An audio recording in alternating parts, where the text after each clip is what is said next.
Alô, meus queridos, você está no Pericano Podcast, um lugar para gente boa de papo. Hoje nós estamos aqui com Júlio Luckmann, uma das maiores autoridades aqui no Brasil a respeito de alimentação saudável, medicina natural e tal. Então, vale muito a pena você ficar aqui com a gente e aprender bastante. Logo depois da vinheta.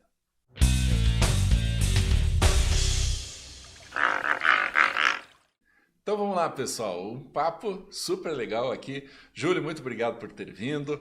Esse momento para nós é um momento assim, bastante importante, porque como eu trabalho com educação de pais, né, eu educo os pais para educarem os filhos, a gente sempre cai na questão da alimentação. Ah, meu filho não come salada, meu filho odeia isso, meu filho só come tal coisa.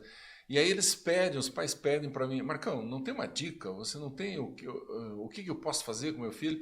Além de, muitos pais simplesmente não consideram isso um assunto importante. Ah, mais tarde ele adquire uma alimentação melhor. Mas isso é um crime com a criança, né? Concordo. O que você acha disso tudo, Júlio? Bom, primeiro, obrigado pelo convite, é um prazer estar aqui.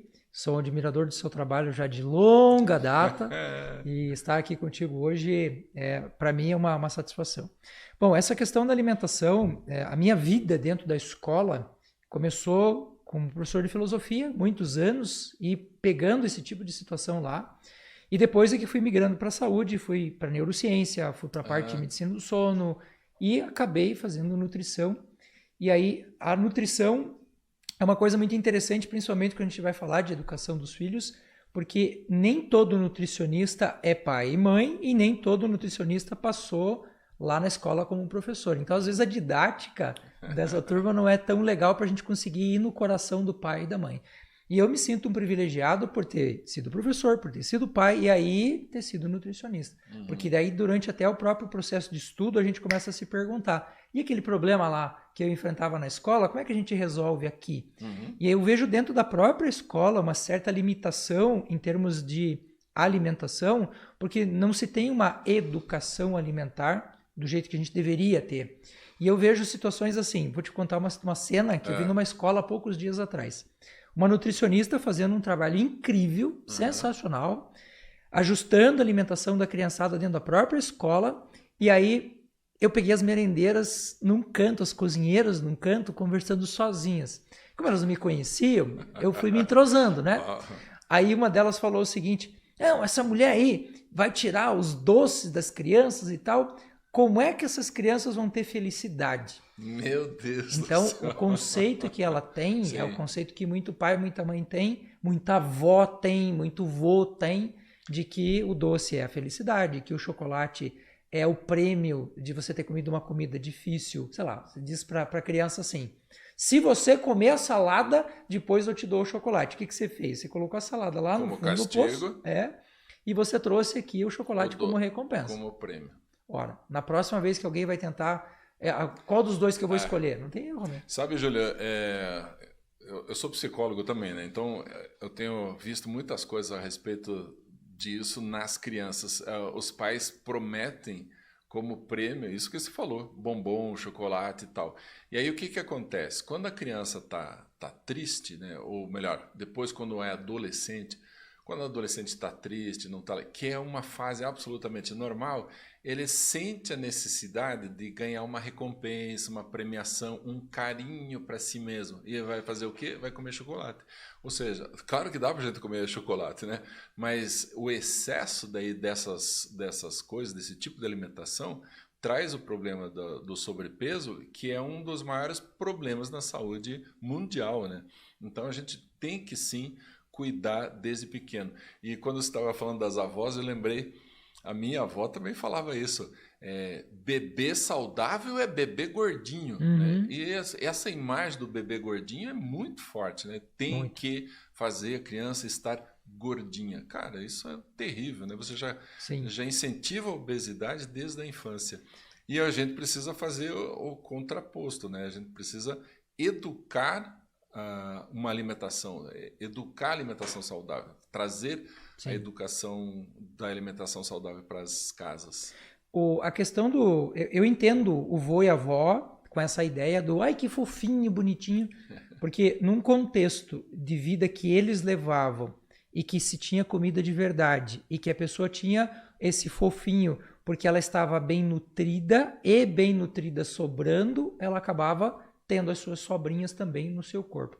Só que hoje, o que a gente tem de obesidade é muito, muito diferente do que se tinha na época da minha avó. Por quê?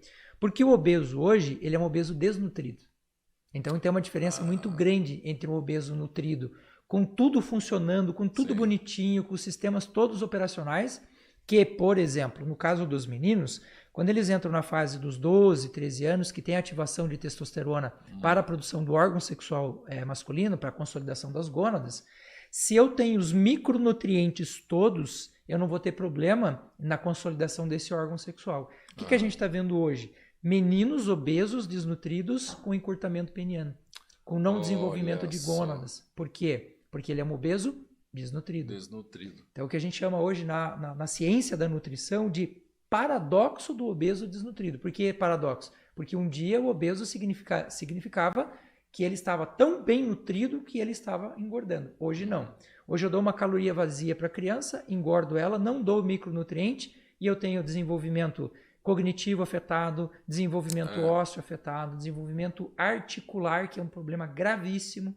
Então você tem hoje as meninas, né, em tese, né, a gente está numa alimentação, numa atividade física e tal, consolidação óssea, você tem uma cintura mais larga, você tem uma abertura do assoalho pélvico para poder fazer o nascimento da criança. E hoje o que a gente está vendo? Um estreitamento dessa ossatura. A gente está vendo um curvamento das crianças por causa do uso de telas. E o enfraquecimento nutricional que vai fazer com que essa formação óssea se consolide de um jeito que, papai e mamãe, deixa eu falar olhando aqui no olho de vocês, nunca mais você vai conseguir reverter isso. Portanto, não tem esse negócio de um dia eles vão ajustar essa alimentação. Não vão. Pois é. E tem outras coisas bastante interessantes aí. Por exemplo, a minha vovó, ela era uma sábia. Ela lia muitos livros sobre medicina natural em alemão, livros antigos pra caramba. E ela falava assim, Marcos, coma muita salada, porque salada vai deixar você mais inteligente. E aí, mais tarde, Júlio, eu descobri que o nosso cérebro funciona com química, né, os neurotransmissores, e para o corpo produzir os neurotransmissores, ele precisa das folhas verdes, né, amêndoas e tal. E as folhas verdes são a salada que a minha avó falava. Ou seja, a minha avó tinha razão quando ela falava, coma salada para ficar inteligente. Ou seja, em palavras muito simples, ela estava dando uma dica boa. É assim mesmo? A gente precisa desse tipo de alimentação para ter neurotransmissores funcionando? Precisa. Às vezes a ação até não é tão direta assim. Comer a salada e a salada vai formar um neurotransmissor. Sim. Mas existe uma ação, uma correlação entre um sistema e outro que são importantes da gente entender. Vamos pensar assim, ó.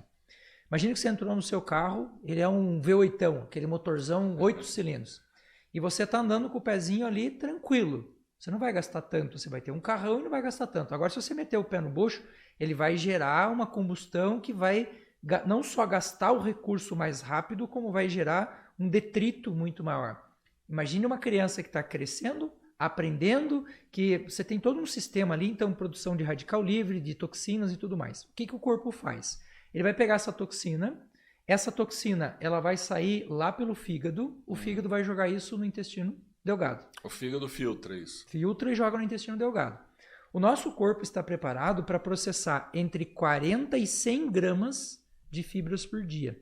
A média brasileira hoje, para quem come bem, é de 8 gramas. Aí você vai falar, o que fibra tem a ver com aprendizagem, que tem a ver com salada? Essa é uma boa pergunta. Então, essa toxina que saiu do fígado, que caiu no intestino delgado, ela saiu via bile. E a bile, ela é recaptada pelo organismo mais de 20 vezes. Se eu não tenho a fibra para fazer o sequestro disso para mandar embora, ela entra na corrente sanguínea, vai atrapalhar a formação do neurotransmissor lá no cérebro. Uau. Então, a salada, primeiro, ela tem a fibra. Segundo, a gente já sabe hoje que a microbiota intestinal ela tem um impacto muito grande sobre o processo da aprendizagem. Tanto que crianças que são autistas, síndrome de Down, TDAH, elas são mais inflamadas do que a média. Uau. Em tese, eu preciso de mais microbiota saudável do que outras crianças. A microbiota, essas bactérias do intestino, elas se alimentam essencialmente de fibras. Não tem salada, não tem fibra, não tem microbiota, está inflamado, impacto na aprendizagem. Ou seja, se eu tenho um filho com alguma necessidade especial, é importantíssimo que eu tenha uma alimentação mais rica em fibras, mais verduras e tal. Salada, frutas. As coisas estão tudo interligadas, né? É impressionante, impressionante. E olha só que coisa interessante. Nós temos 332 funções bioquímicas mapeadas no corpo humano. 332. 330 são mediadas por magnésio. Aí você vai pegar uma folha de alface. O que deixa a folha de alface verde? A clorofila. Quando você vai olhar o núcleo da clorofila, magnésio puro. Uau. O magnésio impacta sono, aprendizagem, crescimento, todo o processo de memória, cognição, aprendizagem, formação de redes neurais. Está ali, na salada. Para a gente acabar com o assunto e convencer o pai e a mãe de uma vez por todas que salada e fruta são coisas importantes. Lembra do pezão lá no fundo do V8 que está produzindo detrito? Então, esses radicais livres, eles são responsáveis por uma série de problemas no nosso organismo. Tirar todo o radical livre não é legal, porque ele tem uma função também. Mas o excesso é muito ruim. Por exemplo, a gente ouvia antigamente pessoas com 60, 70, 80 anos reclamando de degeneração macular, perda de visão. A gente tem hoje crianças com 9, com 10 anos com degeneração macular. E o que causa isso? Excesso de telas. Então você tem uma luz azul que na mácula gera uma quantidade de radicais livres muito grande. Ora, se eu tenho um radical livre, eu preciso ter um antirradical, que é um antioxidante. Adivinha qual é a melhor fonte que existe de antioxidante na natureza? Salada e fruta. Não tem outra. A carne não faz isso, o pão não faz isso, o biscoito não faz isso. A gente tem antioxidante ali. O resveratrol da uva, o licopeno do tomate, a clorofila que a gente está falando agora, o pessoal faz muito suco verde. Eles são antioxidantes poderosíssimos. E estão ali na salada. E por isso que muitos povos que vivem nas montanhas têm uma longevidade muito maior, né? Porque a alimentação básica é essa, né? Frutas, verduras, não tem como... Gorduras boas. Aliás, gorduras, a gente ouve sempre o povo malhando a gordura, não pode comer gordura. Mas, na verdade, até o cérebro precisa de colesterol para funcionar corretamente, né? Então, a gente não pode demonizar tudo como alguns fazem, né? A gordura, nós temos hoje... chamados os macronutrientes, que são os nutrientes que entram em grande quantidade no nosso organismo, e na nutrição a gente separa os micronutrientes, que são aqueles menores que precisam um pouquinho de zinco, um pouquinho de selênio e tudo mais. Quais são os 3 macronutrientes? Proteína, gordura e carboidrato. Nessa proporção. Proteína mais do que gordura, gordura mais do que carboidrato. Então, gordura mais do que carboidrato? Muito mais.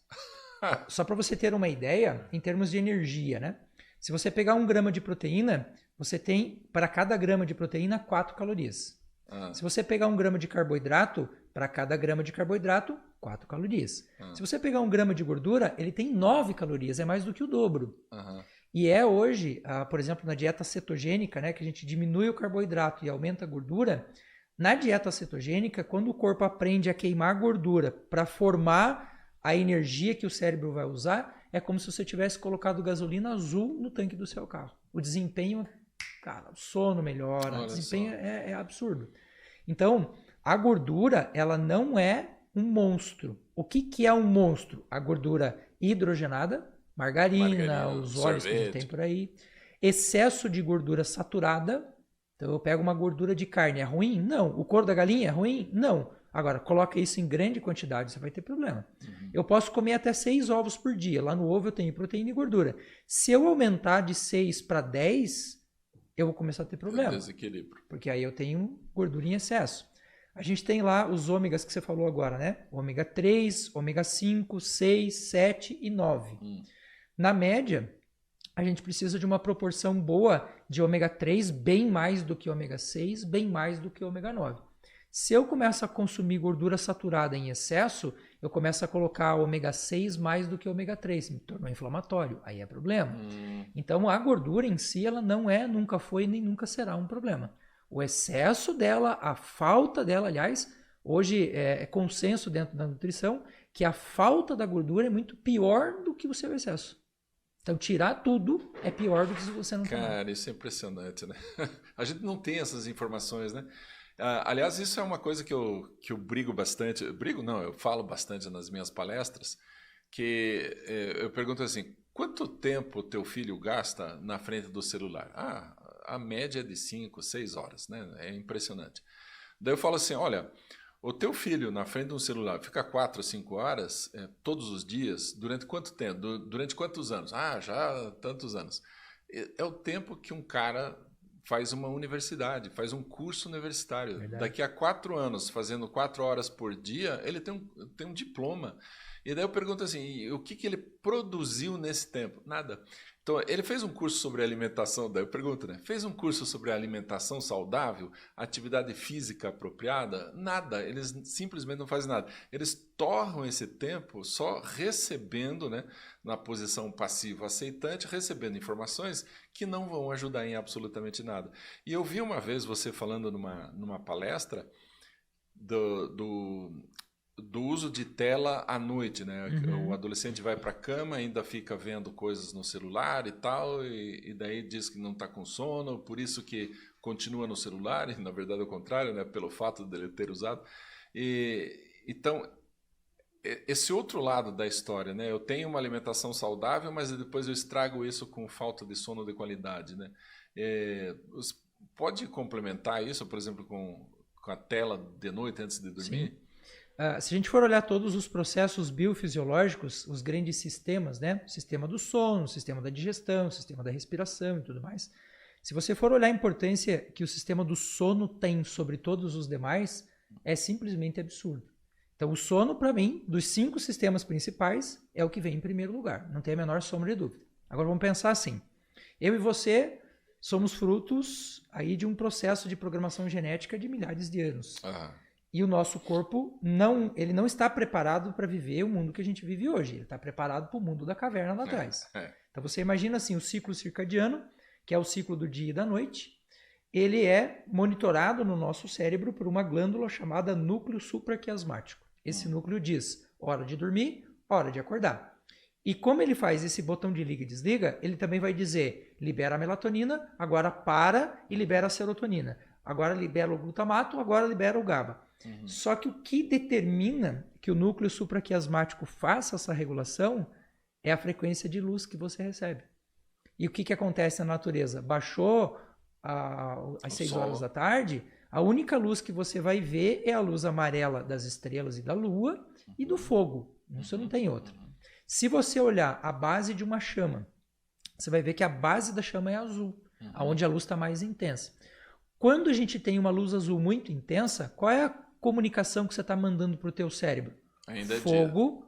Perigo. Ou ainda é dia. Automaticamente, na curva de liberação de melatonina, que deveria ser 6 horas da tarde, bate o pico perto de meia-noite, depois cai, você tem essa entrada da noite cada vez mais tardia.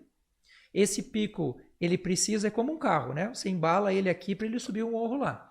Se ele sai da metade do morro, ele não embala mais para subir o morro lá. Então a melatonina é a mesma coisa. Essa melatonina é o antioxidante mais poderoso que o corpo produz. Ele é 2.000 vezes mais forte do que a vitamina C. A melatonina é antioxidante. O mais poderoso que o corpo tem. A melatonina faz limpeza dos órgãos, faz limpeza de todo o teu sistema nervoso. À noite, a gente aumenta o líquor, que é aquele líquido que tem dentro do cérebro e que corre na coluna vertebral. E quando você não tem essa liberação de melatonina na hora certa, você prejudica todo esse sistema. Inclusive a produção de acetilcolina e a produção do GH, que é o hormônio do crescimento, que são responsáveis pela consolidação das redes neurais daquilo que a criança aprendeu na escola. Ou seja, fiz um baita trabalho na escola, pedagogia top, didática top, tá tudo bonito, dormiu errado. Jogou tudo na lata do lixo. Jogou na lata do lixo. Eu tenho falado isso, Júlio, nas palestras a respeito do ciclo da aprendizagem. Durante a aula, as informações vão ser assimiladas, né, pela criança e vão para memória de curto prazo. Aí eu falo da importância da lição de casa, porque quando a criança vai fazer a lição de casa, ela vai rever aquilo que ela tinha aprendido. E isso faz com que a informação que estava no curto prazo vá para o longo prazo. Mas a fixação dessa aprendizagem é só durante o sono profundo, né? Não tem como. Aí a criança é uma criança super participativa na escola, faz toda a lição e daí vem com aquela história. Deu um branco na prova. Claro, não dorme direito. É essa a história. Quando a gente vai olhar as fases do sono, classicamente a gente tem fase N1, N2, N3. N3 é a fase de sono profundo e a fase de sono REM, que é uma fase de transição.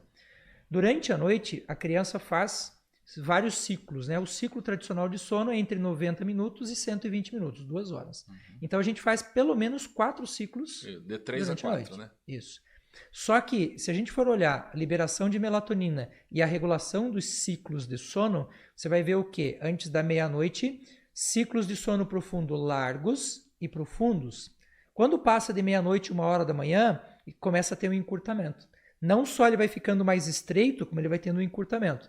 Depois das 3 horas da manhã, não tem mais sono profundo. Você não tem mais sono profundo. Ou seja, não tem mais aprendizagem e consolidação desse horário para frente. Agora vamos pensar no seguinte. Essa criança assistiu um filme, mexeu no celular ou coisa do gênero que agitou a mente dela. Na caverna, lá no passado, se eu fosse para a caverna e desconfiasse que tinha um leão passando na frente da minha caverna, não faz sentido dormir. Você dormiu... Tem que ficar ligadão. Então, o que acontece? A gente vai das fases mais... a fase N1 do sono para a fase de sono REM pulando N2 e N3. Porque é a forma que eu tenho de ficar atento. Alerta. Então, 1 ou 2 dias é absolutamente normal que a gente consiga fazer isso. Quem nunca ficou fazendo um trabalho, quem nunca ficou estudando até de madrugada. Prova, né? Então, isso é normal. Agora, imagine isso num circuito que se repete diário. Todo dia. O que a gente tem aqui? Um prejuízo na aprendizagem, um prejuízo no sistema antioxidante dessa criança. É como se você estivesse indo dormir com o leão passando na frente da sua casa todo santo dia. Então, na higiene do sono, eu trabalho muito isso num curso de sono infantil, a gente costuma dizer para os pais assim, ó, no mínimo 40 minutos antes do sono, 0 telas. No mínimo 40 minutos. No mínimo, ideal 1h30. E essas pessoas que vão dormir muito tarde e acordam tarde também, elas dizem, não, eu tô acostumado, eu já me acostumei, o meu corpo funciona desse jeito. Mas tem alguma consequência? Porque ele dorme 8 horas do mesmo jeito que as outras pessoas. Mas tem alguma diferença? Tem. Quando a gente fala em dormir 8 horas, professor, o fato de você dormir 8 horas não quer dizer muita coisa. Por que não? Porque eu posso encaixar essas 8 horas em vários circuitos, em 24 circuitos, que são as 24 horas do dia. Eu posso começar a dormir da 1 a X, às 2 e tal. Só que o sono de qualidade, esse sono que pega sono profundo, sono restaurador, ele está ligado ao ciclo circadiano. E o ciclo circadiano, ele é determinado pela luz do sol. Então, se eu durmo, por exemplo... Vou pegar um outro exemplo para ficar mais fácil de você entender. Se você comer um churrasco de meio-dia e você comer um churrasco de noite, quanto que é pior para você fazer a digestão? De noite, noite é pior. Então, a gente chama essa hora que o corpo faz melhor alguma coisa, a gente chama isso de hora biológica. Então, a hora cronológica é 1 hora. A hora biológica é a hora em que o corpo está fazendo melhor ou pior alguma coisa. Então, a hora biológica de fazer digestão de meio-dia é melhor do que a hora biológica da noite. Em relação ao sono, é a mesma coisa. Então, a gente diz assim, todas as horas que você dormiu antes da meia-noite, onde você tem a curva de elevação da melatonina natural, você tem para cada hora relógio cronológica, 2 horas biológicas de sono. Você vai ver que teu avô, tua avó, eles faziam o quê? Dormiam 6, 7 horas. Cedo, eu acordava bem cedo. Acordava às 3 horas da manhã, ou seja, em termos de quantidade de sono, era basicamente a mesma coisa, às vezes até reduzido, mas tinha uma saúde de ferro, tinha uma vida alucinante. Eu nunca ouvi a minha avó, meu avô reclamar que estava com falta de energia. Agora, o que você vê hoje? Para cada hora que você dorme depois da 1h da manhã, quando a curva natural da melatonina começou a cair e a curva natural do cortisol começou a subir e elas se encontram, para cada hora que você dorme depois da 1h da manhã, biologicamente, para cada hora você tem 20 minutos. Ou seja, o cara não está dormindo. Então a gente vai ver o que nas crianças? Isso se você perguntar para qualquer professor hoje. Eu vou ter que mudar os meus hábitos. Mas isso é deletério para o corpo, porque Sim. estatisticamente, para cada 3 noites mal dormidas, você envelhece uma noite a mais do que os outros. Então, assim, posso fazer? Pode. Só que você vai pagar um preço. Vai ter consequência. Isso é o que a gente chama de avanço de fase. Via de regra, nós temos a produção de umas proteínas lá no núcleo supraquiasmático, que regula o sono, que mesmo que eu tivesse dentro de uma caverna fechada, sem ver luz, sem nada, eu teria ciclo de acorda, dorme, acorda, dorme, acorda, dorme. Só que esse circuito natural do corpo é de 25 a 26 horas. Então, o que acontece? A cada dia que eu avanço, eu vou fazendo avanço de fase na minha produção hormonal, na minha produção de proteínas. Só que o legal seria se o nosso corpo, como um relógio atrasado, uma hora ele dá a volta completa, né? Mas o corpo não faz isso. Quando você chega num avanço de fase, ele não volta mais. Isso você acostuma o corpo a fazer isso. E apenas para pegar no teu pé. Mas veja, a principal consequência de você não dormir bem é problema cardíaco. Todos. No mundo inteiro, a principal consequência é você ter problema cardíaco. Aí o segundo é intestino, vou ter que mudar. Aí depois pele, aí depois cabelo e assim por diante. Júlio, agora eu queria fazer uma outra pergunta. Não sei se você tem informação de alguma pesquisa a respeito disso, mas até há alguns anos as professoras reclamavam muito do excesso de criança com hiperatividade em sala de aula. Agora é a reclamação excesso de crianças com autismo. Você conhece alguma pesquisa ou você tem alguma ideia do que pode estar acontecendo? Porque não deveria ser isso, né? O número de autistas não deveria estar aumentando, né? A gente sabe que os diagnósticos estão melhores, por isso já estão diagnosticando melhor, ainda bem, né? Porque a gente sabendo o que é autismo, a gente pode tratar melhor. Mas me assusta um pouco isso. Será que tem alguma coisa a ver com alimentação, com, sei lá, você tem alguma informação sobre isso? Existem pesquisas bem interessantes nesse sentido na nutrição funcional. A gente não consegue ainda determinar causa, a relação de causa. Senão seria fácil dizer, parem com isso, acabou, né? Simples assim. Mas o que a gente sabe hoje é que dentro do que a gente chama de genética, imagina que cada célula do nosso corpo tem 20.500 genes. São 30 trilhões de células, então são 600, 4 trilhões de possibilidades de um gene defeituoso vir à tona. O que a gente já sabe hoje? Que isso é ciência pura. Dessa quantidade de gene que eu tenho, que forma lá os meus cromossomos, uma parte gigantesca desses genes não viria a ter nenhum tipo de ação se o meu corpo tivesse todos os nutrientes possíveis. Exemplo, eu, Júlio César, tenho 2 genes que me predispõem a diabetes e um que me predispõe a calvície. Então, quando eu fiz o meu teste genético, tá lá no meu cromossomo 13 e tá lá no meu cromossomo 18. Eu encontrei os 3 lá. O que eu faço? Hoje a gente tem uma linha dentro da ciência que se chama epigenética, que é o estudo da expressão gênica. Eu sei que se eu mantiver a minha vitamina D entre 60 e 90, eu nunca vou deixar esses genes virem à tona. Então a gente tem o gene que predispõe ao TDAH, ao Alzheimer, ao câncer, a uma série de doenças e há a possibilidade de que o autismo esteja aí no jogo também. Aí o que acontece?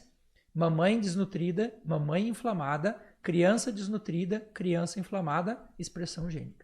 Então, como eu te disse, a causa pode ser que seja ou não genética, pode ser causada, enfim, de outras formas, mas o que a gente já sabe com certeza hoje é níveis inflamatórios mais altos desencadeiam TDAH, desencadeiam Alzheimer, desencadeiam uma série de doenças que são neurodegenerativas ou são degenerativas do corpo de uma forma geral, como é o caso do diabetes. É importante a gente dizer que não estamos culpando as mães por causa disso, mas é importante dizer que toda a população está se alimentando de forma equivocada, né? Quer dizer, uma grande parte, e isso, claro, vai trazer consequências, infelizmente, para os bebês, né?